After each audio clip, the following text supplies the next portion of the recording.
అందుకే వెళ్ళిపోయి ఉంటుంది. మనల్ని ఎంతో తేలిగ్గా చేసి మాట్లాడిందే ఆ కామాక్షమ్మ. లేచిపోయిన తన అన్న కూతురు కంటే మనకి ఎన్నో రెట్లు పరువు, ప్రతిష్టలు ఉన్నాయని ఇప్పటికైనా గ్రహించుతుందిలే. అవునవును. ఆ రోజున నేను మీ నాన్న వెళ్ళి అడిగితే ఎన్ని మాటలన్నది ఆ కామాక్షమ్మ. మీరు కిరాయికి బండి తోలుకొని బ్రతికేవారన్నది. మీ ఆస్తులు, అంతస్తులు ఏమిటో తెలుసుకొని మాట్లాడుతున్నారా అని అడిగింది. ఇప్పుడవన్నీ ఏమైనాయి? బజారున పడిపోయాయి. ఊడ్చి తెచ్చుకోవటమే. ఊడ్చినా పోయిన పరువు వస్తుందా? ఏదైనా వాళ్ళకే చెల్లింది చీత్కరించుకుంది సీతమ్మ కోపంతో. మా వినాయకం బావని నేను చేసుకోను. ఏమీ బాగోడు. నల్లగా పొట్టిగా ఉంటాడు. అట్టే చదువుకోలేదు. ఎప్పటికైనా మద్రాసు వెళ్ళిపోతాను. మా బావని నువ్వే చేసుకోవే అని స్కూల్కి వెళ్ళేటప్పుడు వచ్చేటప్పుడు కూడా చెప్పేది నాతో. అందుకని నేను వెళ్ళి కామాక్షమ్మను అడగమన్నాను అంది సుబ్బులు. ఏది ఏమైనా మీరేమీ నోరు విప్పొద్దు. ఏం జరుగుతోందో ఆ కామాక్షమ్మ కొడుక్కి ఎలా పెళ్లి చేస్తుందో చూద్దాం అన్నాడు వెంకయ్య. నేను ఎందుకంటాను అంది సీతమ్మ. నువ్వు ఈ రోజున స్కూల్కి వెళ్ళవద్దు. అందరూ నిన్నే అడుగుతారు. అదీగాక ఒక్కదానివే వెళ్ళి రావాలిగా. నాకేం భయం నాన్న. ఆ కావేరి కాబట్టి లేచిపోయింది. నాకేం లోటుందని. ధైర్యంగా వెళ్ళగలను, రాగలను. అదేదో చేసిందని మనం కూడా చేస్తామని ఎందుకు అనుకోవాలి? ఇప్పుడు నేను వెళ్ళకపోతే నన్ను అనుమానిస్తారు. కావేరి లేచిపోయిందని స్కూల్లోని వాళ్ళకి తెలిసేది ఎలా? అవునవునండి. తెలిసేది ఎలా? పని కట్టుకొని అందరికీ చెప్పు. వీళ్ళ ఆస్తులు, అంతస్తులు ఏమిటో ఇప్పుడు తెలుస్తాయి. తనని పరాభవించిన కామాక్షమ్మని అల్లరి చేయటమే ఆ కుటుంబ సభ్యుల ఆలోచన. మనిషి పగ పాము పగ కంటే ఎక్కువ అనటానికి ఇదే నిదర్శనం. వెంకయ్య గారు ఉన్నారా? సోములు వీధి వాకిట్లోనే నిలబడి పిలిచాడు లోపలికి రాకుండానే. ఏమిట్రా అంటూ బయటకు వచ్చాడు వెంకయ్య. వీధిలో బండి నిలబడి ఉంటేనే అనుకున్నాను ఇంట్లోనే ఉంటారని. మీ అమ్మాయి సుబ్బలక్ష్మమ్మ గారిని తీసుకొని కామాక్షమ్మ గారు రమ్మనమని మీకు చెప్పమన్నారు. ఏమిటి? మా సుబ్బలక్ష్మిని తీసుకురమ్మన్నారా? అంత అవసరమైతే తన్నే రమ్మనమను. పెళ్లి కావలసిన పిల్లని అలా ఇంటింటికి తిప్పే అలవాటు మాకు లేదు కసిరింది సీతమ్మ. అది కాదమ్మా. సోములు చెప్పబోయినా వినిపించుకోలేదు. లేచిపోయిన మేనకోడలు కావేరి గురించి తెలుసుకోవాలంటే మా అమ్మాయి ఒక్కతే దొరికిందా? స్కూల్ దగ్గరకు వెళ్ళి అడిగితే అందరూ చెప్తారు దాని బాగోతం. సోములు ఇంకేమీ మాట్లాడకుండా వెళ్ళిపోయాడు. సుబ్బులు తన పని ముగించుకొని వెనుకదారిన స్కూల్కి వెళ్ళింది. వెంకయ్య బాగా ఆలోచించాడు. ఏ పుట్టలో ఏ పాముందో, అలాగే ఏ మనిషి నుదుటిన రాత ఎలా ఉంటుందో, ఎలాగూ కామాక్షమ్మే తన కోసం, తన కూతురు కోసం కబురు చేసిందంటే కావేరి విషయాలు తెలుసుకునేటందుకే అన్న రూఢి అయింది కాబట్టి ఇంకా కావేరిని తలుచుకునే అవసరం లేకుండా చేయాలి అంటే తను వెళ్ళాలి. ఆమె మనసులో విషబీజాలు నాటాలి. ఇదే లగ్నానికి మీ సుబ్బుల్ని ఇచ్చి మా వినాయకానికి పెళ్లి చేయమని అడిగినా అడగవచ్చును. అలా కనుక అడిగితే తనకి కావాల్సింది ఇంకేముంది? అంత ఆస్తిపరుడు, బుద్ధిమంతుడైన వినాయకం కంటే గొప్పవాణ్ణి తన జన్మంతా దారపోసినా తీసుకురాలేడు. అసలు కామాక్షమ్మ మనసులో పడితే చాలు, అనుగ్రహం కలిగినట్లే.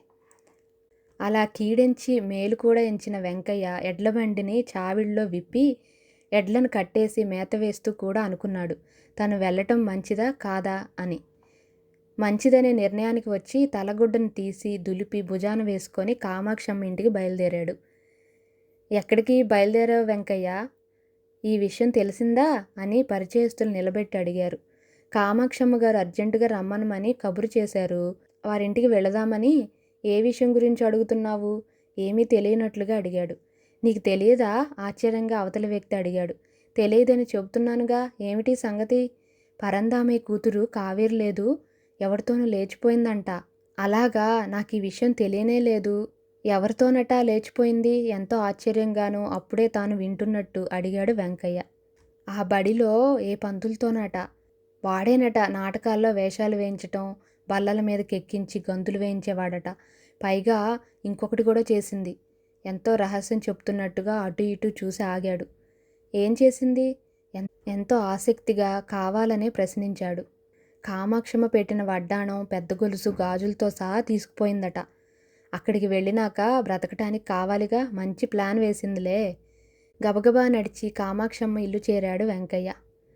మద్రాసు సెంట్రల్ స్టేషన్లో ట్రంకు పెట్టి పట్టుకొని నలిగిపోయిన చీరతో, నిద్రలేకపోవటంతో, ఎర్రబారిన కళ్ళతో, భయంతో అటు ఇటు చూసుకుంటూ సర్కార్ ఎక్స్ప్రెస్ నుంచి దిగిన కావేరికి బయటికి వెళ్ళటానికి దారి ఎటో తెలియలేదు. దిక్కులు చూస్తూ నడుస్తూనే ఎంతోమందిని ఢీకొట్టింది. చేరుమాల్లో దాచిన టికెట్టుని ఇచ్చి బయటికి వచ్చి నిలబడిన కావేరికి ఎక్కడికి వెళ్ళాలో, ఉండేది ఎక్కడ, ఎలా ఉండాలి, ఈ మద్రాసు నగరంలో వాళ్ళు మాట్లాడే తమిళం తనకు తెలియదే, ఎలా, ఏం చేయాలి, తనకి పరిచయస్తులు అనబడే వారే లేరు. అర్థం కాని భాష, నిశ్శబ్ద వాతావరణంలో నుంచి కల్లోలిత ప్రాంతానికి అకస్మాత్తుగా వచ్చినట్లయింది కావేరి పరిస్థితి. తనకు తెలియని వాతావరణంలోకి అడుగుపెట్టింది. ఇప్పుడేం చేయాలి? తను తొందరపడిందా? లేక లేక నిమిషాలు, అరగంటలు గడిచేసరికి కావేరిలో భయం చోటు చేసుకుంది. తను ఎంతసేపని అలా నిలబడగలదు?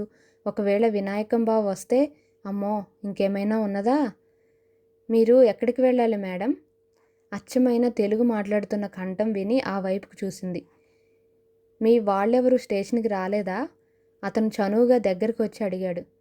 రాలేదండి, అదే చూస్తున్నాను, అటు ఇటు చూస్తూ అంది కావేరి. నేను తెలుగువాడినే, విజయవాడ మాది.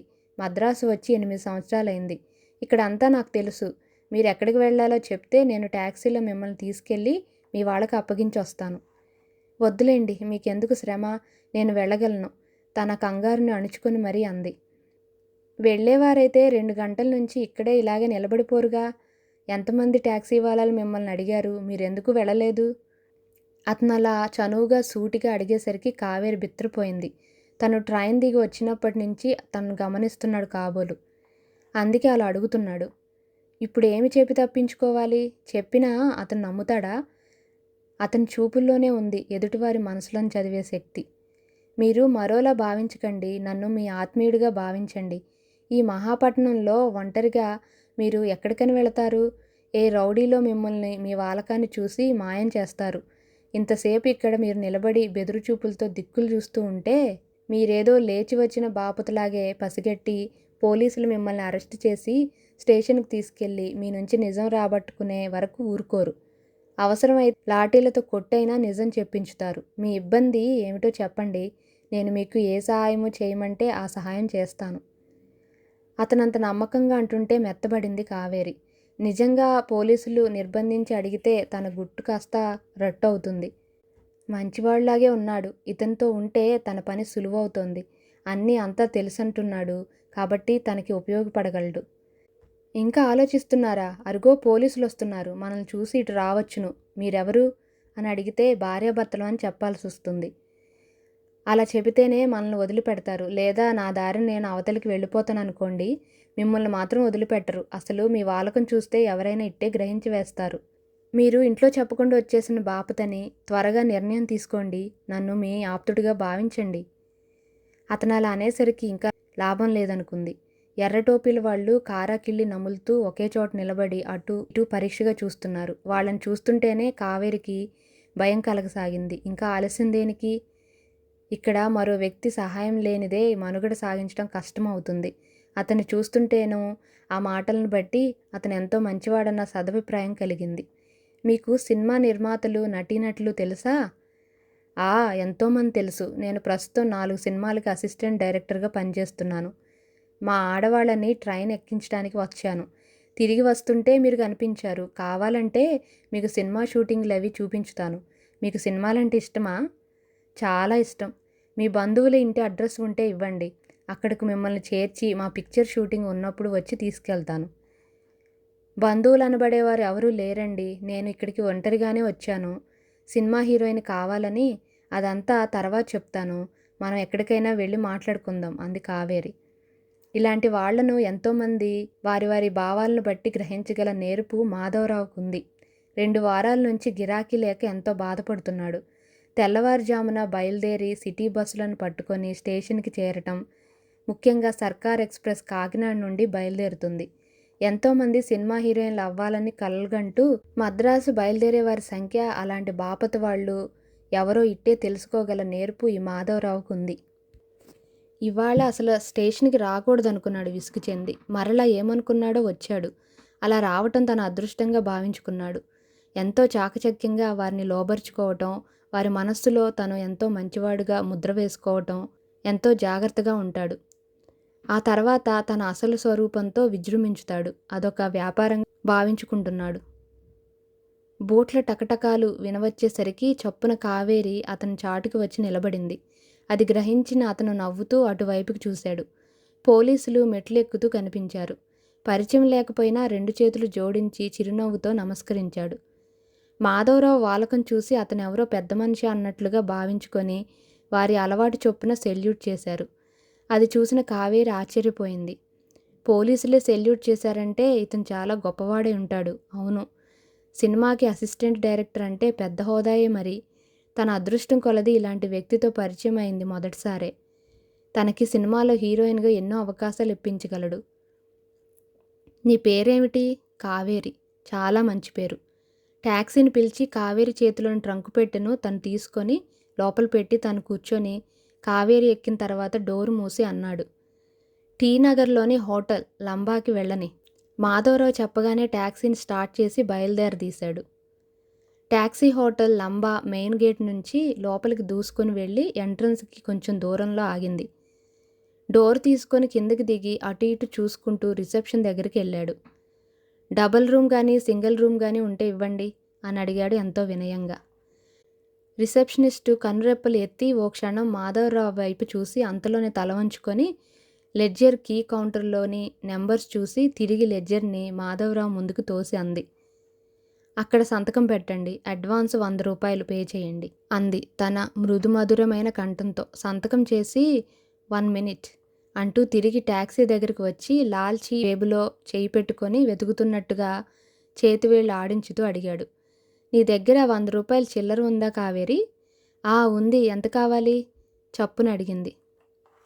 ఉంటే ఓ 200 ఇవ్వు, నా దగ్గర చిల్లర లేదు. ఉన్న బ్యాంకు చెక్కుని డ్రా చేయటం నిన్న వీలు కాలేదు. ఈ రోజునన్నా బ్యాంకుకి వెళ్ళాలి. హోటల్కి అడ్వాన్స్ కట్టాలి. మాధవరావు ఇన్ని మాటలు మాట్లాడుతూనే ఉన్నాడు. కావేరి చేసే పనిని శ్రద్ధగా గమనించుతూనే ఉన్నాడు. కావేరి జాకెట్లో నుంచి డబ్బు కట్ట తీసి అందులో నుంచి 4 50 కాగితాలు తీసి ఇచ్చింది. ఆ కట్టలో ఎన్ని వేలు ఉంటాయో మనసులోనే అంచనా వేసుకున్నాడు. సహజంగా ఇలా మద్రాసు పారిపోయి వచ్చే అమ్మాయిలు ఇంట్లో నుంచి పెద్ద మొత్తం చేజిక్కించుకొనే వస్తారు.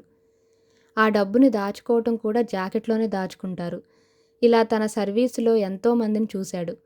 ఇప్పుడు ఈ కావేరి ఎన్నో అమ్మాయో ఆలోచించి లెక్కవేయటానికి టైం చాలదు.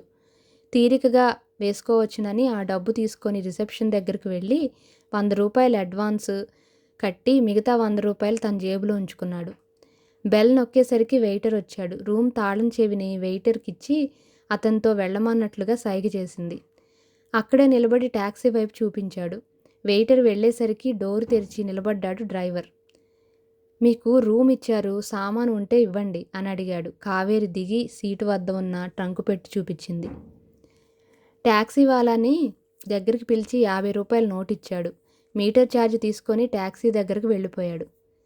ముందు వెయిటర్ ట్రంకు పెట్టి పట్టుకొని నడుస్తుంటే మాధవరావు కావేరి నడుస్తున్నారు.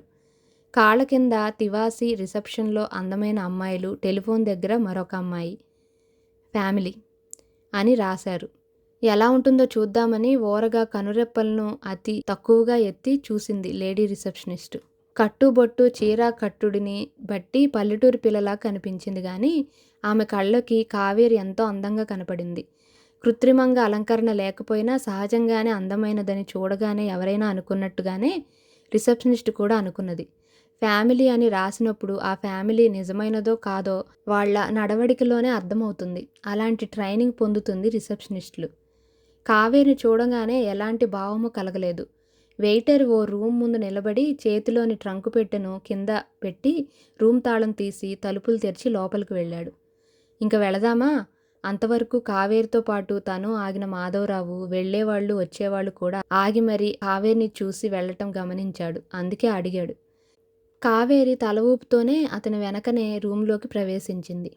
కాఫీ, టిఫిన్ ఏమైనా తీసుకురమ్మంటారా సార్ అని అడిగాడు వెయిటర్ వచ్చి. ఇడ్లీ, దోశ, సాంబార్తో, పూరి, కుర్మా కూరతో 2 ప్లేట్లతో తీసుకురా. కాఫీ స్ట్రాంగ్గా ఉండాలి. మాధవరావు చెప్పిన తర్వాత వెళ్ళిపోయాడు.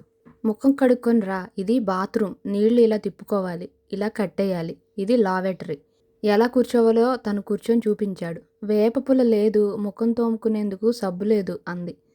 అవన్నీ నేను తర్వాత తీసుకొని వస్తానుగా, నీళ్లతోనే కడుక్కొని రా అన్నాడు బకెట్లోకి నీళ్లు తిప్పి. అతను చెప్పినట్లుగానే చేసి పమిటి చెంగుతో ముఖం తుడుచుకుంటూ యువతలకు వచ్చింది. ఇంతలో సప్లయరు ట్రేలో 6 ప్లేట్లు, గిన్నెలు పెట్టుకొని వచ్చి టీపాయిని మధ్యకి లాగి దానిమీద ట్రే ఉంచి కూజాలోని నీళ్లు గ్లాసుల్లో నింపి తీసుకుని వచ్చి అక్కడ ఉంచి వెళ్ళిపోయాడు. వాటిని చూడగానే కావేరి కళ్ళు ఇంతింతయ్యాయి. ఆకలి కూడా వేసింది. రాత్రి భోజనం ముందు కూర్చోగానే తినటానికి ఇష్టం లేకపోయింది. తనేదో తప్పు చేసినట్లుగా బాధపడటంతో 4 ముద్దలు కూడా తినలేకపోయింది. ఇప్పుడు అన్ని రకాల టిఫిన్లు చూడగానే ఆకలి విజృంభించింది. ఇతను చాలా మంచివాడు, లేకపోతే తన కోసం ఇంత శ్రద్ధ తీసుకుంటాడా? మద్రాసు నగరంలో కాలు పెట్టగానే తనకి అసిస్టెంట్ డైరెక్టరే తారసపడటం తన అదృష్టంగానే భావించింది. ఇతని ద్వారా తను తారాపదాన్ని ఇట్టే అధిగమించి త్వరలోనే తను గొప్ప హీరోయిన్ కాగలను. మగవాళ్ళు మంచివాళ్ళు కాదని తను కథల్లో చదివింది. తన తల్లిదండ్రులు కూడా ఒక్క వినాయకం బావతో తప్ప ఇంకెవ్వరితోనూ మాట్లాడనిచ్చేవారే కాదు. బావ అని అనుకోగానే గత రాత్రి తను ఆ ఇంటినే ఆ ఊరినే వదిలి వచ్చేసి తర్వాత తను లేనట్టు ఎప్పటికి చూసుకుని ఉంటారు? ఈసరికి అందరి మొహాలు వేలాడిపోయి ఉంటాయి. బావ ఎలా ఉన్నాడో, కామాక్షి అత్తయ్య తనను ఎంతగా తిట్టుకుంటుందో. పాపం తనకున్న వస్తువులన్నీ నాకు పెట్టింది. అవన్నీ తీసుకుని వచ్చినందుకు తనను ఎంతగా తిట్టుకుంటున్నారో. పెళ్ళైతే సినిమాలు నాటకాలు కూడా మానివేయాలట. ఎంత చక్కగా చెప్పింది. ఇప్పుడు బాగా తిక్క అణిగిందిగా. తను గొప్ప సినిమా తార అయిన తర్వాత కొత్త రకం కారు కొనుక్కొని ఎంతో దర్జాగా ఆ గ్రామం వెళ్తుంది. తను తీసుకువచ్చిన అత్తయ్య వస్తువులను తిరిగి కొత్తవి చేయించి అంతకంటే ఎక్కువ బంగారం తీసుకెళ్ళి ఇవ్వవలసిందే. అప్పుడు గాని తన ప్రతిభ ఏమిటో తెలుసుకోలేరు. ఏమిటి ఆలోచిస్తున్నావు కావేరి? తింటున్నదల్లా ఒక్కసారి ఆగిపోయి నిశ్శబ్దం అయిపోవటంతో అడిగాడు మాధవరావు తను తినటం ఆగి. మా ఇంటిలోని వాళ్ళ గురించి అంది అప్రయత్నంగా. చీర కట్టుకుంటే అనుమానం వస్తుందని ఈ చీర కట్టుకున్నాను అంది మంచినీళ్లు తాగటం ఆపి. ఇలా వచ్చేయటానికి గల కారణమేమిటి? నా దగ్గర ఏ చిన్న విషయము దాచకుండా చెప్పు కావేరి అని అడిగాడు. ఏం చెప్తే బాగుంటుంది, ఎలా చెప్తే అతనికి నచ్చుతుంది, అసలు చెప్పాలా వద్దా అన్న మీమాంసలో పడిపోయి మౌనం వహించింది. ఎంతకీ మాట్లాడిన కావేరిని చూసి నవ్వుతూ, ఇకనైనా నీ విషయం చెప్తావా? అసలు నీ ఆశయం ఏమిటో, ఎందుకు ఇల్లు విడిచి ఒంటరిగా వచ్చావో వివరంగా చెప్తే నీకేదైనా సహాయం చేయాలని నాకు అనిపించుతుంది. చెప్పు కావేరి, ఏ విషయానికి భయపడొద్దు, నీకు నేనున్నాను అంటూ ఎంతో చనువుగా భుజం మీద చెయ్యి వేశాడు మాధవరావు. అతను అలా చెయ్యి వేయగానే కావేరి శరీరంలో గగ్గురుపాటు కలిగింది. చిన్నగా ఉలిక్కిపడింది. కావేరిలోని ప్రకంపన చూసి మాధవరావు చప్పున భుజం మీద నుంచి చెయ్యి తీసేసి చిన్నగా నవ్వుతూ అన్నాడు. సారీ కావేరి, ఏదో భావావేశంతో నిన్ను తాకాను. ఇక ముందెప్పుడు అలా తొందరపడ్ను. అలాగని నీకు ఆ భగవంతుని సాక్షిగా ప్రమాణం చేస్తున్నాను. అప్పటికి కావేరి మనసు తేలికయింది. మాధవరావు అంత నమ్మకంగా చెప్పిన తర్వాత అంత తేలిగ్గా అతన్ని తీసి పారేయకూడదు.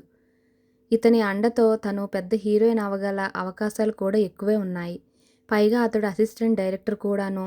ఒంటరిగా ఉండే కంటే ఈ మాధవరావు అండలోనే ఉండటం మంచిది.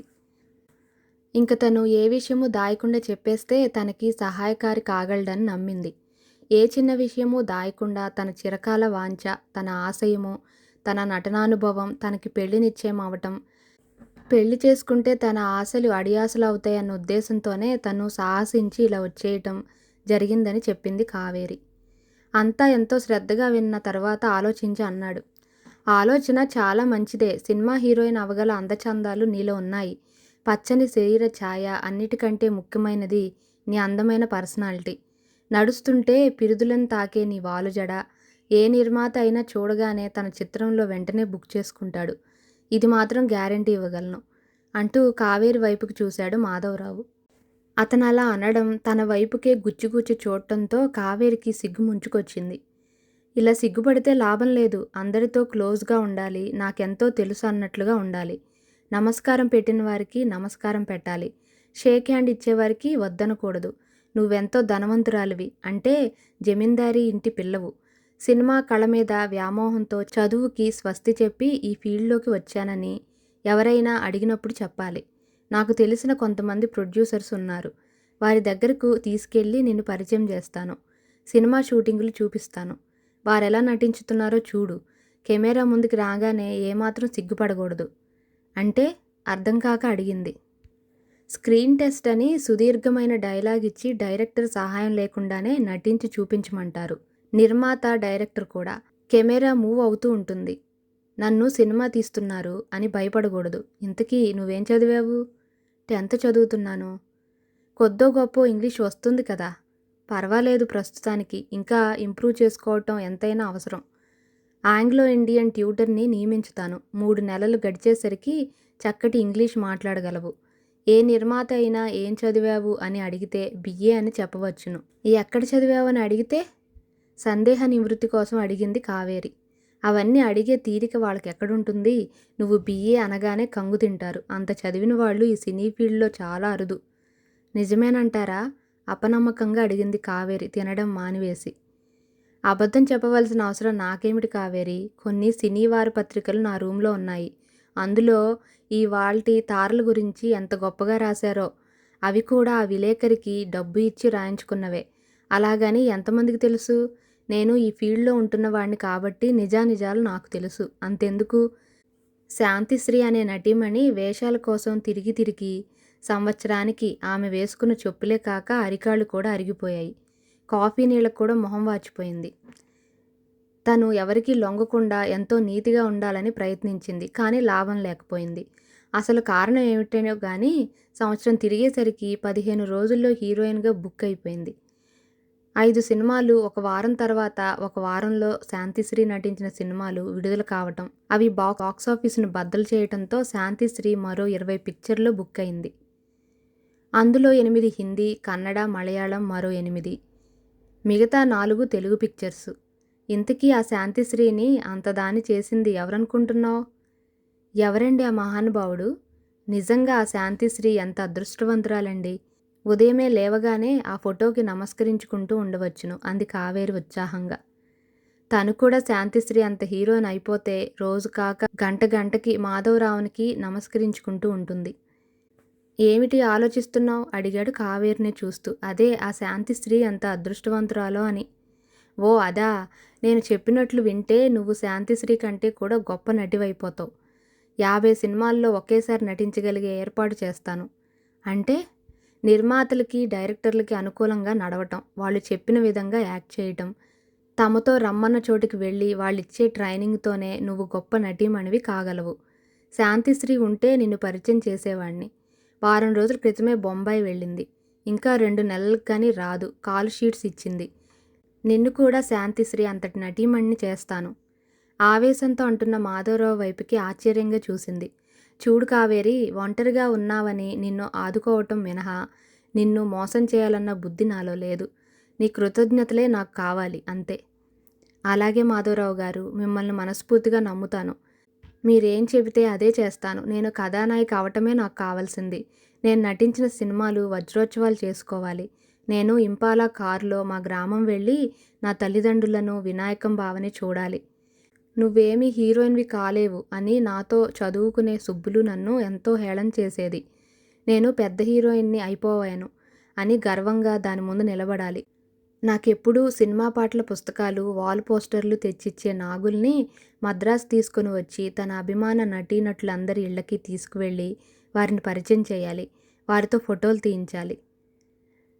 పెళ్ళవబోతోంది, ఇంక సినిమాలు, నాటకాలు మానివేయి అని కామాక్షమ్మ అత్తయ్య అంతమందిలోనూ పట్టుకొని అంది. ఆ సినిమాలే నేడు నన్నెంత లక్షాధికారిని చేశాయో నిరూపించుకోవాలి. ఇవన్నీ నెరవేరాలంటే నేను పెద్ద హీరోయిన్ కావాలి. ఇంకా త్వరగా సినిమాలో నటించేటట్లు చూడండి అంది ఆవేశంగా. తప్పకుండాను, కానీ మనిద్దరం ఇలా హోటల్లో ఉండకూడదు. ఏ నిర్మాత అయినా రావాలంటే హోటల్ రూమ్ అనేసరికి భయపడతారు. ఎందుకని తెలియక అడిగింది కావేరి. ఒక ఆడపిల్ల లాడ్జింగ్లో ఉన్నదంటే ఆ అమ్మాయి ఎక్కడి నుంచి వచ్చింది, ఎవరి తాలూకా మనిషి అని పోలీసులు ఆరా తీస్తారు. ఆ అమ్మాయి మీద, ఆ అమ్మాయి ఉంటున్న హోటల్ రూమ్ మీద ఓ కన్ను వేసి ఉంచుతారు. ఇంకా అమ్మాయి కోసం వచ్చే మగవారి మీద 2 కళ్ళు నిఘా వేసి ఉంచుతారు. నీతో మాట్లాడడానికి ఏ నిర్మాత అయినా వచ్చారనుకో, మీ ఇద్దరిని వ్యభిచారం నేరం కింద అరెస్ట్ చేసి జైలుకు పంపిస్తారు. నువ్వు ఎవరివో, ఎక్కడి నుంచి వచ్చావో నిన్ను చిత్రహింసలు పెట్టి అయినా సరే నిజం చెప్పించి తీసుకెళ్ళి మీ తల్లిదండ్రులకు అప్పచెప్తారు. అయితే ఇప్పుడు ఏం చేద్దామంటారు? ఏదైనా మంచి ఇల్లు అద్దెకు తీసుకొని అందులో ఉందాం. అప్పుడు ఇలాంటి ఇబ్బంది ఏమీ ఉండదు. రోజుకి ఎవరు వచ్చినా, ఎంతమంది వచ్చినా మనల్ని గురించి పట్టించుకునేవాళ్లే ఉండరు. నిజం? అవును కావేరి, అద్దె ఇంట్లో ఉంటున్నామంటే ఓ విధమైన గౌరవం ఉంటుంది. అప్పుడు డాన్స్ మాస్టర్ని ఏర్పాటు చేస్తాను, చక్కగా డాన్స్ నేర్చుకో.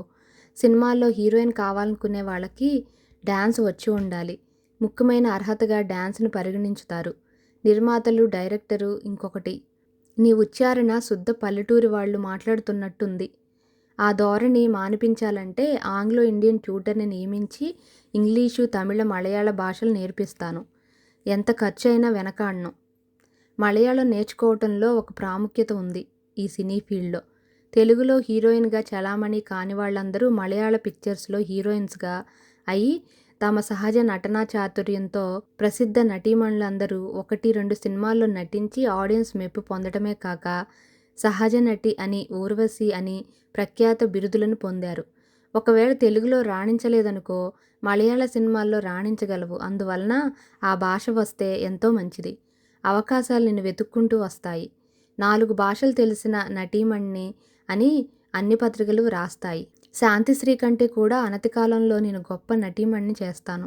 మాధవరావు కంఠంలోని దృఢ నిర్ణయం విన్న కావేరికి ఎంతో ఆనందం కలిగింది.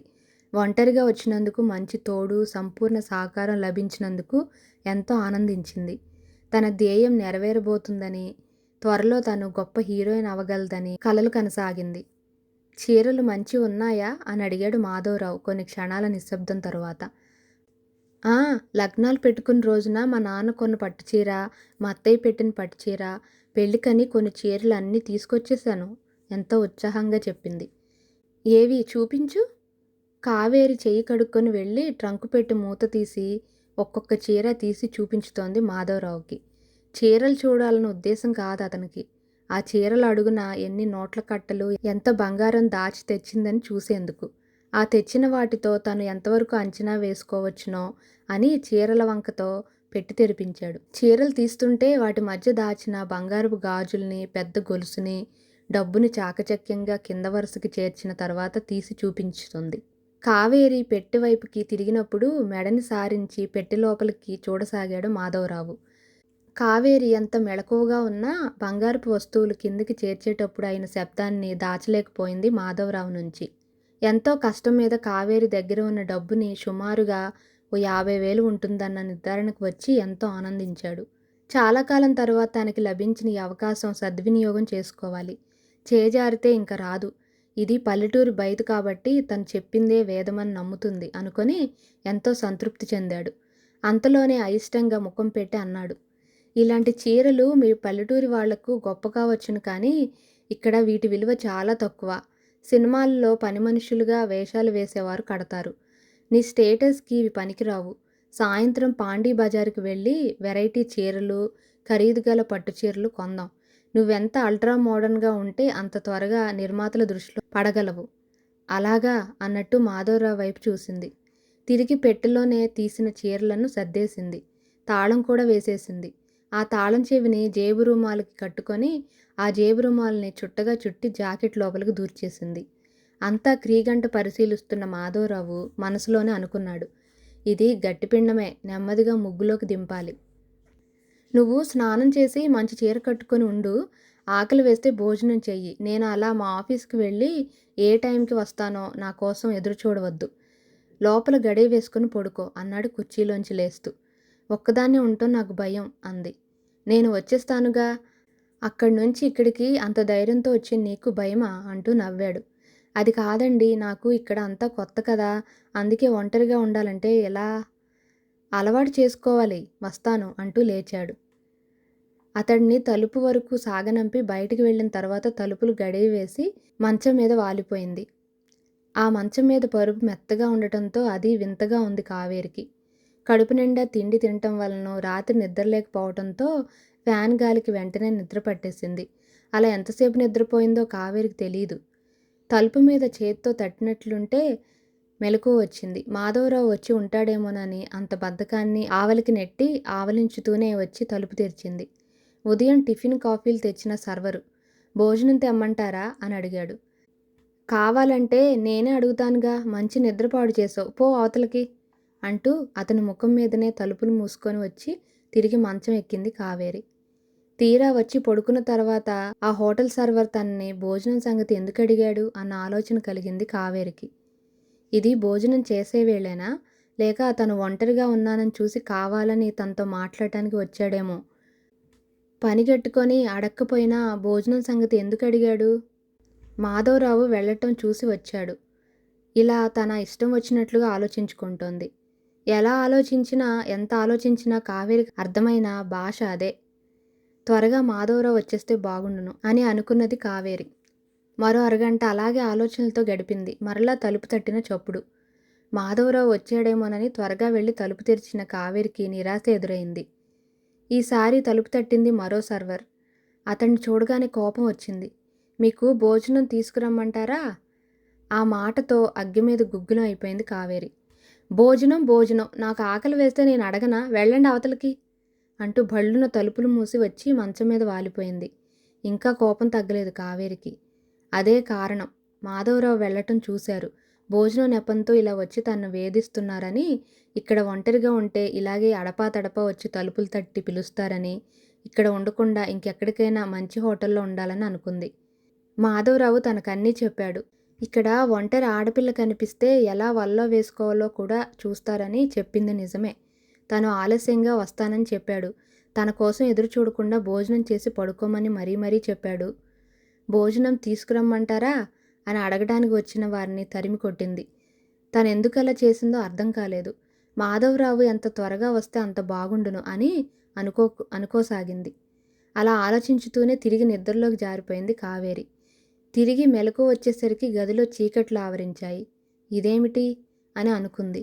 టైం ఎంతయిందో చూసేందుకు తన చేతికి గడియారం అన్నా లేదు. ఎలా అనుకుంటూనే మంచం దిగి కిటికీ తలుపులు తెరిచి బయటికి చూసింది.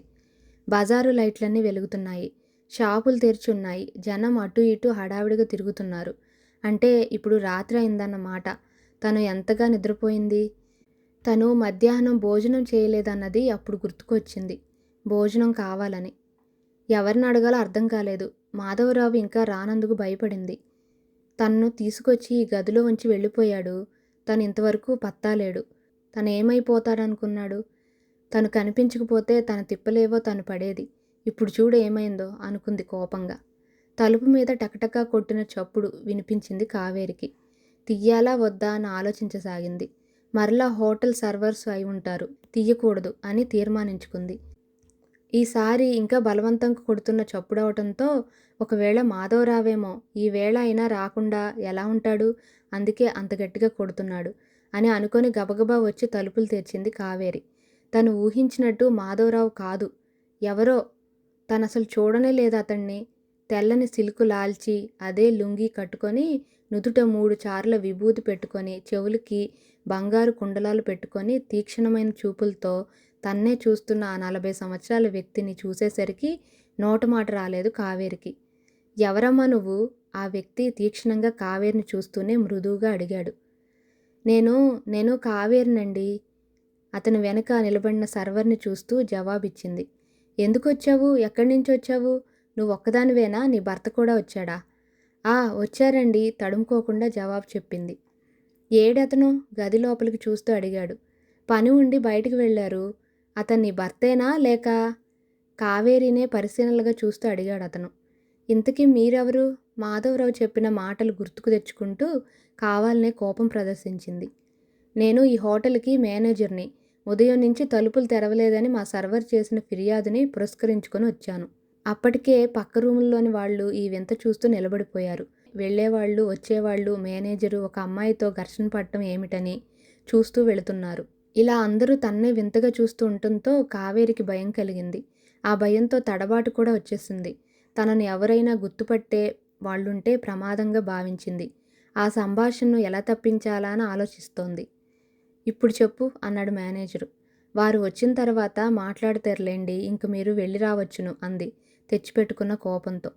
ఆ అమ్మాయి నుంచి అలాంటి జవాబు వస్తుందని ఎదురుచూడని మేనేజర్కి కోపం వచ్చింది. అయినా తమాయించుకున్నాడు. కారణం?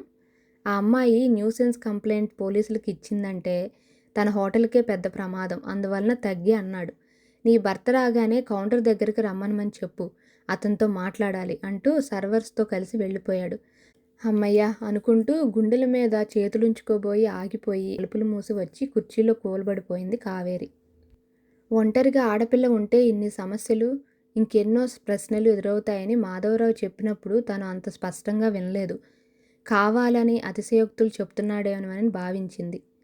అతను వెళ్ళిపోయిన దగ్గర నుంచి తనను వేధిస్తున్న హోటల్ సర్వర్సు, మేనేజర్ యక్ష ప్రశ్నలు, అంత కోపం తిరిగి తిరిగి మాధవరావు మీదకు మరలింది. అతను వచ్చిన తర్వాత అడగవలసిన మాటలన్నీ అడిగేయాలనుకుంది. అందుకు మనసులోనే రిహర్సల్స్ చేసుకుంది.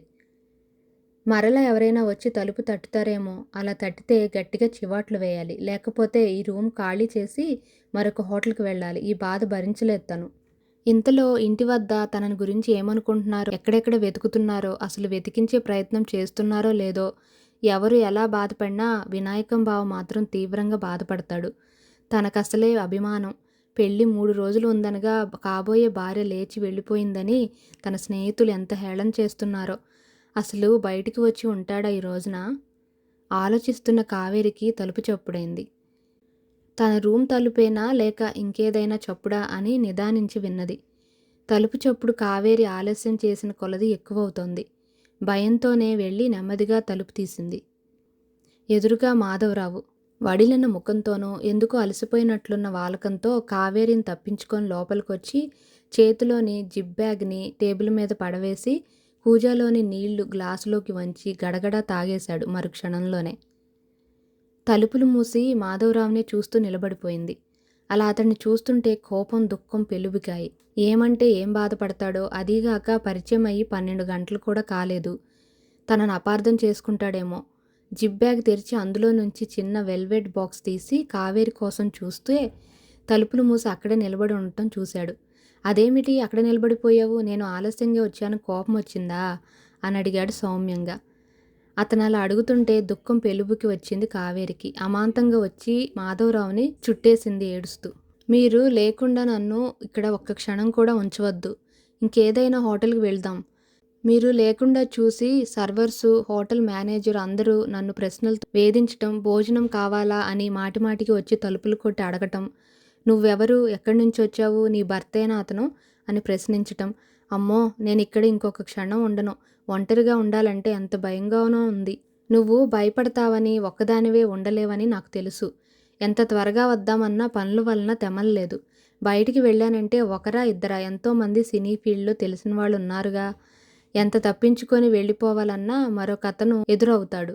హోటల్లో ఎక్కడున్నా ఇలాంటి ప్రశ్నలతో వేధిస్తారు. వాళ్ళ నోళ్లు మూయించడానికనే నీకని ఇది తెచ్చాను చూడు అంటూ వెల్వెట్ బాక్స్ ఇచ్చాడు. పెట్టె మూత తెరిచి చూసిన కావేరికి బంగారపు సూత్రానికి పసుపుతాడు కట్టుంది. దాన్ని చూడగానే కావేరి ముఖం వెలవెలా పోయింది. తను ఇది కట్టుకోవాలా? అంటే తనకి పెళ్ళి అయినట్టా? ఎవరితోనూ? ఈ మాధవరావుతోనా?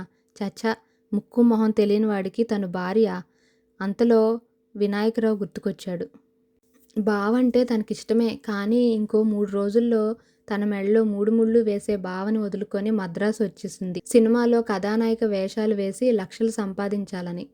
అనుకోకుండా ఎదురైన ఈ సంఘటన కావేరిని ఎటూ నిర్ణయించుకునేటట్టు చేయలేదు. ఆలోచించుతున్నావా? లేదు లేదు, చూస్తున్నాను తడబడింది. ఈ పసుపుతాడు, ఈ సూత్రం నీకు నాతో పెళ్ళి అయిందన్న లైసెన్స్ కోసమే. కారు డ్రైవర్కి లైసెన్స్ లేకపోతే అతను డ్రైవింగ్ చేయడానికి అనర్హుడు. చట్టం ఒప్పుకోదు. అలాగే ఇతర వాహనాలకు కూడాను. ఏదైనా ఖరీదు గల వస్తువు కొన్నప్పుడు బిల్లు తీసుకోక ట్రాన్స్పోర్ట్ చేశామనుకో చట్టం ఒప్పుకోదు. ఒక ఇల్లు కానీ ఒక స్థలం కానీ కొనుక్కున్నామనుకో, కొన్నామని చెప్పుకుంటే సరిపోదు. దానికి సరైన ఆధారం రిజిస్ట్రేషన్. అది ఉంటే చాలు. అలాగే ఆడపిల్ల ఒంటరిగా ఉన్నదంటే చట్టము ఒప్పుకోదు. ఆ చట్టంలో ఉన్న మనుషులు ఒప్పుకోరు. ఈ తాళి కట్టినంత మాత్రాన నాతో కాపురం చేయమని ఒత్తిడి చేయను. నాకు భార్య ఉంది. హోటల్ మేనేజర్ లాంటి దుర్మార్గుల నుంచి నిన్ను రక్షించడానికే ఈ తాళి. ఏ నిర్మాత దగ్గరైనా వెళ్ళినప్పుడు ఈ తాళి తీసి పర్సులో పెట్టుకోవటమే. పెళ్ళి అయిందన్న సంగతి సినీ ఫీల్డ్లో వారెవరికీ తెలియకూడదు. నీ క్షేమం కోరే తెచ్చాను. నేను ఇలా హోటల్లో అడుగు పెట్టానో లేదో మేనేజర్ నన్ను చూసి నీ గురించి యక్ష ప్రశ్నలు వేశాడు. ఎన్ని అడిగినా నువ్వు నా భార్యవనే చెప్పాను. టిఫిన్ తర్వాత నువ్వేమీ తినలేదటగా. త్వరగా ఇది నీ మెడలో వేసుకో. కింద డైనింగ్ హాల్లోకి వెళ్ళి భోజనం చేద్దాం అన్నాడు. అమ్మో, అక్కడికి నేను రాను. అందరూ నా వైపే చూస్తారు. తాళి మెడలో ఉన్నంత వరకు నిన్నెవరూ ఏమీ చూడరు. పక్కన నేను ఉంటాను కాబట్టి అంత సాహసం ఎవరూ చేయరు. మనకు ఇల్లు దొరికే వరకు ఈ హోటల్లే గతి. మనం ఈ రూమ్లోనే ఉండాలనుకుంటే ఈ తాళి నువ్వు వేసుకోవాల్సిందే అన్నాడు కావేరినే నిశితంగా చూస్తూ. మాధవరావు చెప్పింది నిజమే అన్న రాజీకి వచ్చింది కావేరి. అతని అండలేకపోతే ఈ సినీ ఫీల్డ్లో తన మొహం చూసేవాళ్ళు ఎవరుంటారు? అసలు తనకెవరు తెలుసు? మాధవరావు అంటే అసిస్టెంట్ డైరెక్టర్. పైగా ఎన్నో సంవత్సరాల నుంచి సినీ ఫీల్డ్లో ఉన్నాడయ్యే. అతనితో ఉంటే తాను త్వరలో పెద్ద హీరోయిన్ కాగలదు. ఈ పరిచయస్తులంటూ ఎవరూ లేరు. దైవవశాత్తు ఏదో తనను ఆదుకునేందుకు వచ్చిన ఆపద్బాంధవుడిలాగా స్టేషన్లో కలిశాడు. ఇంతవరకు బాగానే చూశాడు. ఇంకా ముందు ముందు తనను బాగానే చూస్తాడన్న నమ్మకమూ ఉంది. కావేరి ఆలోచించటం చూసి తనలో తానే నవ్వుకున్నాడు మాధవరావు. ఇలాంటి వాళ్ళని తన సర్వీసులో ఎంతమందిని చూశాడు. ఒక్కొక్కరి దగ్గర అవసరాన్ని బట్టి ఒక్క అవతారం దాల్చుతున్నాడు. ఇది ఎన్నో అవతారం అని లెక్క చూసుకుంటే కూడిక వేయటం అతనికి సాధ్యం కాలేదు. ఎందుకంటే వాళ్ళందరూ వ్యభిచారులుగాను, కొంతమంది సినీ నిర్మాతలకి ఉంపుడుగత్తెలుగాను, మరికొందరు తిరిగి ఇళ్లకు వెళ్ళలేక తెచ్చుకున్న డబ్బు బంగారం అయిపోవటంతో ఆత్మాభిమానాన్ని నిలబెట్టుకునేటందుకు అన్నట్టుగా సముద్రంలో పడో రైలు కింద తలపెట్టో చచ్చిపోయిన వాళ్ళు. ఇలా ఎంతమంది అని గుర్తు తెచ్చుకోగలడు తను? కావేరి చాలా అందమైనది, పైగా మంచి వయసులో ఉన్నది. మగవాడి స్పర్శ అనేది ఎరుగని దానిలానే ఉంది. అసలు పల్లెటూరు పిల్లలు అంతే. అనుకోకుండా ఏ మగాడైనా ఎదురుపడితే తలుపు చాటుకి పారిపోయే బాపతు. సహజంగా అలాంటి వాతావరణంలో తమ పిల్లలను పరాయి వారిని కంట పడకుండా పెంచుతారు. అలాంటి బంధాల నుంచి కావేరి ఎలా తప్పించుకొని రాగలిగిందో అతని ఊహకే అందలేదు. ఇలాంటి దూర జాంపండుని తేలిగ్గా వదిలేటంత మూర్ఖుడు కాదు మాధవరావు. అతను బ్రతికేది బ్రతుకుతున్నది ఇలాంటి అమ్మాయిల ప్రాపకంతోనే. ఎవరు ఎలాంటివారో వారి చూపులను బట్టి మాటలను బట్టి ఇట్టే తెలుసుకోగలడు. కావేరి నెమ్మదిగా మాధవరావు కూర్చున్న కుర్చీ దగ్గరికి వచ్చి నిలబడింది. మౌనంగా అతడినే చూస్తూ నిలబడిపోయింది. చేతిలో ఉన్న వెల్వెట్ బాక్సును అతని ముందుకి చేతితో సహా చాపపోయింది. అంతలోనే కావేరి చేతులు వణికాయి, చెమట్లు పట్టాయి. తనేమీ తొందరపడటం లేదు కదా అని తనను తాను ప్రశ్నించుకున్నది. ఈ సమయంలో తనను ఆదుకునేవాళ్ళు ఈ మాధవరావు తప్ప ఇంకెవరున్నారు? కానీ కొన్ని అనుమానాలు బయలుదేరాయి. వాటిని అడిగి తన అనుమానాలు నివృత్తి చేసుకుంటే, నా మాట మీద నీకు నమ్మకం కలగటం లేదా కావేరి అని అడిగాడు ఎంతో మృదువుగా. నేను సినిమాలో హీరోయిన్ కావాలని వచ్చాను. నా కోరిక తీరుతుందంటారా? మీరు తీర్చగలరా? భయంగానే అడిగింది. తీర్చుతాను, తప్పకుండా తీరుస్తాను. స్టేషన్లో నిన్ను చూడగానే అచ్చు జయప్రదలా ఉన్నావనిపించింది. జయప్రద రాజమండ్రి నుంచి వస్తే నువ్వు విజయవాడ దగ్గరలోనున్న ఓ పల్లెటూరు నుంచి వచ్చావు. జయప్రద ఎంత వేగంగా సినిమా రంగంలో గొప్ప హీరోయిన్గా స్థిరపడిందో నువ్వు అంతే వేగంగా సినీ రంగంలోకి ఒక ధృవతారలాగా వెలుగొందగలవు. అందుకు ఈ సినీ రంగంలో నాకున్న పేరు ప్రతిష్టలన్నీ నీకోసం ఉపయోగించుతాను. శాంతిశ్రీ ఇప్పుడెంత గొప్ప సినీ స్టార్ అయిందో నా వల్లనేగా ఆమె అంత గొప్ప హీరోయిన్గా తెలుగు, హిందీ, కన్నడ, మలయాళ భాషల్లో స్థిరపడగలిగింది. అంతకంటే గొప్పగా నిన్ను తీర్చిదిద్దుతాను. ఈ తాళి అనేది నీ రక్షణ కోసమే. రేపే నిన్ను ఓ ప్రముఖ నిర్మాత దగ్గరికి తీసుకువెళ్ళి పరిచయం చేస్తాను. మనకంటూ ఒక చిన్న ఇల్లు తీసుకుందాం. అలా ఇల్లు అంటూ ఉంటే ఏ నిర్మాత అయినా నీతో మాట్లాడడానికి స్వేచ్ఛగా రాగలరు. భగవంతుని మీద ప్రమాణం చేసి చెప్తున్నాను అంటూ కావేరి చేతిలో తన చెయ్యి నుంచి అది చాలదన్నట్టుగా 2 చేతులను ఎత్తి తన తల మీద ఉంచుకున్నాడు, కావేరికి నమ్మకం కలగాలని. ఎంత అపనమ్మకం ఉన్నవారికైనా భగవంతుడు అతని సాక్షిగా ప్రమాణం అనే సెంటిమెంటు ఎదుటి మనిషిలోని అపనమ్మకం అనే జాడ్యాన్ని ఇట్టే ఎగరగొట్టేస్తుంది. ఎంత మూర్ఖులైనా ఇట్టే నమ్మేస్తారు. ఇప్పుడు కావేరి కూడా ఆ నమ్మకం ఏర్పరచుకొని పెట్టెను మాధవరావు చేతికిచ్చి అంది, మీ చేతులతోనే ఈ తాళిని నా మెడలో కట్టండి. ఇంత తొందరగా దారిలోకి వస్తుందని అనుకోని మాధవరావు ఆనందంతో ఉక్కిరిబిక్కిరైపోయాడు. తన సంతోషాన్ని ఏమాత్రం వ్యక్తం చేయకుండానూ ఎంతో బెట్టుగా ఉన్నాడు. నా చేతనే తాళి కట్టించుకోవాలన్న నీ అభిమతం నాకు నచ్చలేదు కావేరి. నీకు నువ్వే మెడలో వేసేసుకుంటే సరిపోతుందిగా. నా భార్య అని చెప్పుకోవలసి వస్తుందని భయంగా ఉందా? అది కాదు కావేరి. తాళి నీ మెడలో కట్టాననుకో అధికారం భర్తగా చలాయించబుద్ధి అవుతుంది. బాధ్యత కూడా ఆ అధికారంతోనే సంక్రమించుతుంది. అలాంటప్పుడు నీ మనసు నొచ్చుకుంటే మనిద్దరి మధ్య కలతలు రేగుతాయి. అలాంటి అవకాశాలు ఎక్కువగా ఉంటాయి. ఎన్నో నవలలు, వార మాస సినీ పత్రికలు చదివి ఉన్న కావేరికి మాధవరావు వాడిన పెద్ద పెద్ద మాటలు ఇట్టే అర్థమయ్యాయి.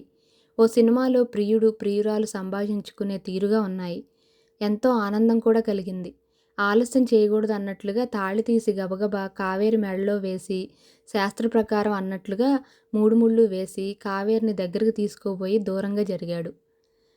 ఆ రాత్రి తను రూంలోకి వెళ్ళిపోతానంటే కావేరి అందుకు ఒప్పుకోలేదు.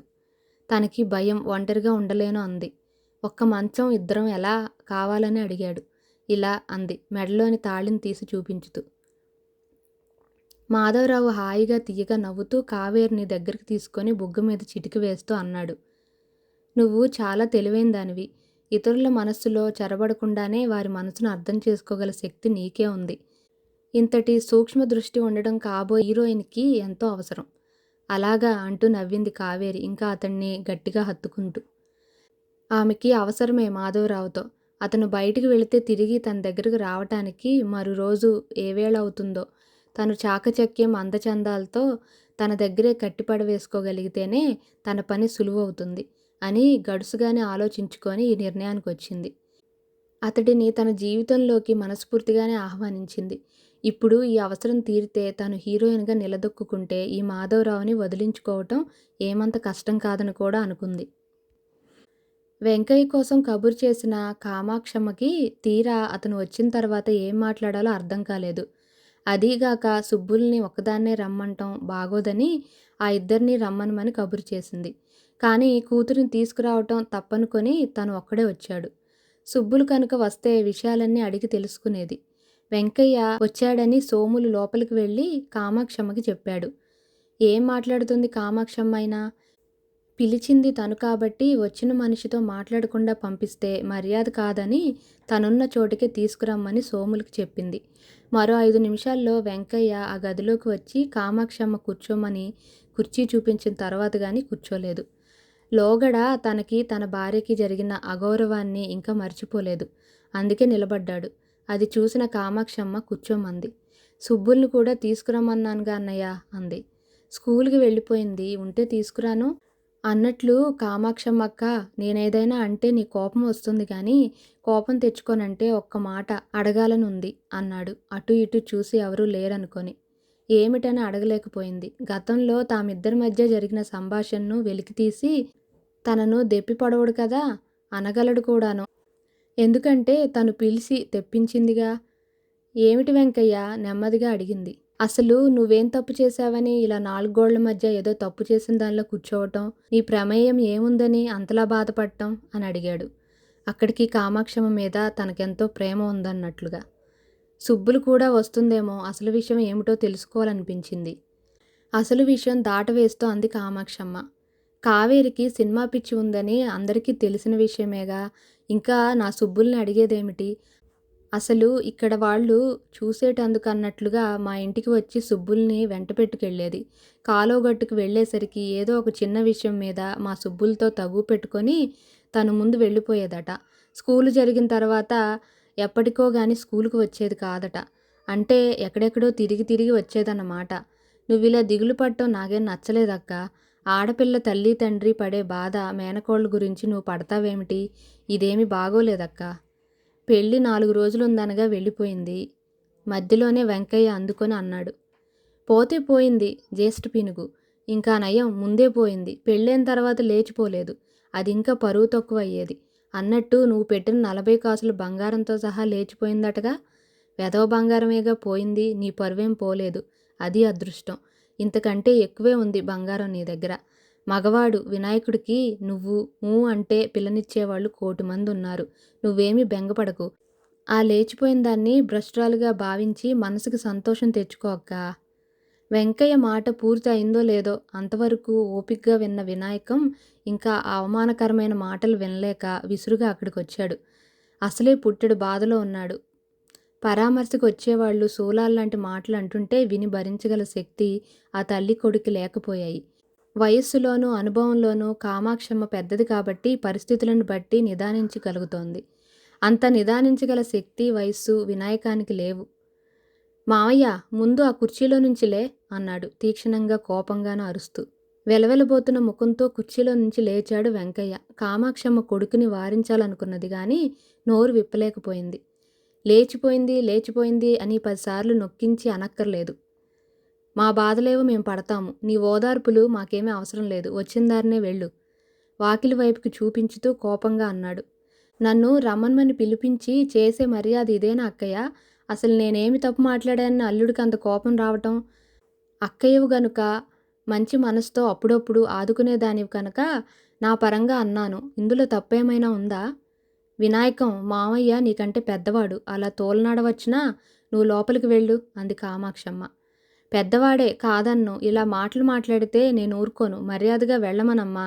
ఆ కోపంగా తల్లి వైపుకి, వెంకయ్య వైపుకి తీక్షణంగా చూస్తూ తిరిగి గదిలోకి వెళ్ళిపోయాడు వినాయకం, భుజం మీద ఉన్న కండువాను దులుపుకుంటూ. ఏ అక్కయ్య, నన్ను రమ్మనమని ఇంటికి పిలిపించి ముఖం వాచేటట్లు చీవాట్లు వేయించటం భావ్యమా? ఒకసారి నువ్వు చివాట్లు వేశావు, పెద్దదానివి. అక్కయ్యవని తల వంచుకొని వెళ్ళిపోయాను. ఇప్పుడు నీ కొడుకు చూశావా? ఎంతెంత మాటలంటున్నాడో. ఇంకా నయం, సుబ్బుల్ని తీసుకురాలేదు. అది కూడా వచ్చినట్లయితే కొడుకు అన్న మాటలకి ఇల్లు పీకి పందిరి వేసి ఉండేది. దానికంత పౌరుషం. సరే పెద్దదానివి, నీ ముఖం చూసి ఊరుకుంటున్నాను గాని ఈ కుర్రకుంక అన్న మాటలకి జవాబు చెప్పలేకనా? అయినా నా నోరునైతే మూయించుతాడేమో గాని లోకం నోరు మూయించగలడా? ఒక్కసారి బజార్లోకి వెళ్ళి ఒక పావుగంట నిలబడితే కావేరి బండారమంతా వినగలరు. మరి వాళ్ళందరినీ ఎలా ఆపగలడు? వాళ్ళందరినీ అనగలడా? విసురుగా రాబోతున్న కొడుకుని చూసి తన చూపులోనే నిప్పులు వర్షం కురిపించి ఇంక ముందుకు రాకుండా గుమ్మ అవతలనే నిలబెట్టేసింది. అయిపోయిందేదో అయిపోయిందిలే వెంకయ్య. చిన్నవాడేమైనా నీ మనసు నొప్పించి ఉంటే నన్ను క్షమించు, ఇంక వెళ్ళిరా అంది తల వంచుకొని. అదేమిటక్కయ్య, నువ్విలా అనటం నాకేమీ బాగోలేదు. ఎంతైనా నువ్వు నాకు అక్కయ్యవు. మనలో మనకి క్షమాపణలు దేనికి? నువ్వు ఎప్పుడు కబురు చేస్తే అప్పుడే వచ్చి నీ ముందు వాళ్తాను. బంగారమంతా పోగొట్టుకొని నువ్వు కాబోయే భార్యని దూరం చేసుకున్న వినాయకం ఎంత బాధపడుతున్నారో కళ్ళారా చూశానుగా. ఇంక వస్తా అంటూ గబగబా బయటికి వచ్చి నవ్వుకున్నాడు. ఓదార్పు పేరుతో ఆ తల్లికి కొడుక్కి చురకలు బాగానే అంటించానన్న సంతృప్తి కలిగింది. అందుకే అంతగా నవ్వుకున్నాడు. సమయానుకూలంగా మాట్లాడటం వెంకయ్య అలవాటు. ఎవరైనా బండి కిరాయి డబ్బులు ఇవ్వటం ఆలస్యం చేస్తే ముఖాన వాళ్ళనేమీ అడగలేక తన బండి కట్టుకొని వెళుతున్నప్పుడు కిరాయి డబ్బులు ఇవ్వవలసిన వ్యక్తి ఎదురైతే ఎద్దులను అదిలించుతూ వాటి మీద పెడుతూ తిట్టేవాడు. ఎంత కష్టపడి మిమ్మల్ని మేపినా పైసా చేతికి రావటం లేదు. నాకు రాబడి లేదని నీ తిండి మానుకుంటున్నావా అంటే అదీ లేదు, ముప్పూట్లా కావాల్సిందే కడుపు నిండాను అని పెద్దగా తిట్టేవాడు. వెంకయ్య కంఠం గుర్తుపట్టిన ఆ తిట్లని తల తిప్పి చూడకుండా ఉండేవాళ్ళు కాదు అవతలవారు. ఆ రోజు రాత్రికే తన నౌకరికి ఇచ్చి కిరాయి డబ్బులు వెంకయ్యకు పంపేవారు. అయ్యో, నాకు కిరాయి డబ్బులు ఇవ్వాలా? ఆ సంగతే నాకు గుర్తులేదు. డబ్బు లేని వాళ్ళకి ఎవరెవరు ఇవ్వాలో గుర్తుపెట్టుకుని వెళ్ళి తెచ్చుకుంటారు. నాకు ఆ అవసరం లేదు, అందుకే మర్చిపోయాను. అయినా అంత అర్జెంటుగా ఏముందని పంపారు అనేవాడు ఎంతో లౌకికంగా. అలాంటి వెంకయ్య కామాక్షమ్మ దగ్గర కూడా అదే లౌకికం ప్రదర్శించాడు. నువ్వెప్పుడు కబురు పంపితే అప్పుడే వచ్చి వాళ్తాను అని. ఎప్పటికైనా తన కోసం కామాక్షమ్మ కబురు చేస్తుందని. వెంకయ్య వెళ్ళిపోయిన తర్వాత వినాయకం తల్లి దగ్గరికి వచ్చాడు కోపంగా. ఏమేమిటో అడగాలని. కానీ తల్లి కన్నీరుంచటం, శూన్యంలోకి చూస్తూ కూర్చొని ఉన్న విధానం చూసి అంత కోపాన్ని మరిచిపోయాడు. తనకి బాధగానే ఉంది. తన బాధని, ఆవేదనను తనలోనే అణుచుకొని నలిగిపోతున్నాడు. మానసికంగా కృంగిపోతున్నాడు. తల్లి కన్నీరు చూడగానే అంతవరకు అణగారి ఉన్న దుఃఖం పెల్లుబికిపోయి ఆపుకోలేక తల్లి ఒళ్ళో వాలిపోయి బావురుమన్నాడు. ఏం చేస్తాం వినాయకం? మీ నాన్న నీ చిన్నప్పుడే చనిపోయినా కాలం తీరింది. చనిపోయాడని గుండె రాయి చేసుకున్నాను. కానీ పెళ్లి వరకు వచ్చిన తర్వాత కావేరి ఇలా చేయటం ఎంత అవమానం భరించలేకున్నాను అంది కొడుకు తలను నిమురుతూ. కావేరి అంటే నాకెంతో ఇష్టం అమ్మా. ఆ ఇష్టం ఇలా అవుతుందని కల్లో కూడా అనుకోలేదు. అందరూ నన్నే చూసి నవ్వుతున్నారనిపిస్తోంది. తనకి సినిమాలు చూపిస్తానన్నాను. మద్రాసు తీసుకెళ్లి సినిమా వాళ్ళందరినీ చూపిస్తానని చెప్పాను. అన్నింటి అంగీకరించినట్లే ఉంది. మరలా ఏమనుకుందో ఏమో వెళ్ళిపోయింది. ఇక్కడ నేనేమవుతాననుకుందో అంటూ చిన్నపిల్లవాళ్ళ వెక్కి వెక్కి ఏడవసాగాడు. నువ్వు కావాలనుకుంటున్నావనే అంత ఖర్చు చేసి నీకిష్టమైన పట్టుచీరలు కొన్నాను. కోరినంత బంగారం పెట్టాను. మీ మావయ్య డబ్బుకి ఇబ్బంది పడుతుంటే చూడలేక నేను సహాయం చేస్తూ ఉండేదాన్ని. శంకరానికి పార్వతిని చేసుకోవలసి ఉంది. దాని దురదృష్టం కొలది మీ అన్నయ్య నా చదువు పూర్తి అయితేనే గాని పెళ్లి చేసుకోనన్నాడు. దాని దురదృష్టం కొలది దరిద్రుడు త్రివిక్రమరావు పాలిట పడింది. వాడు పీకల వరకు తాగటం, 2 రోజులకైనా పేకాట నుంచి లేవకపోవటం. పార్వతి ఇక్కడికి వచ్చినప్పుడంతా అత్తయ్య అంటూ నా దగ్గరకు వచ్చి కూర్చున్నప్పుడంతా నా మనసులో ఎవరో చెయ్యి పెట్టి కెలికినంత బాధతో విలవిల్లాడిపోయేదాన్ని. కుశల ప్రశ్నలు తప్ప త్రివిక్రమరావు సంగతులు అసలు అడిగే దాన్నే కాదు.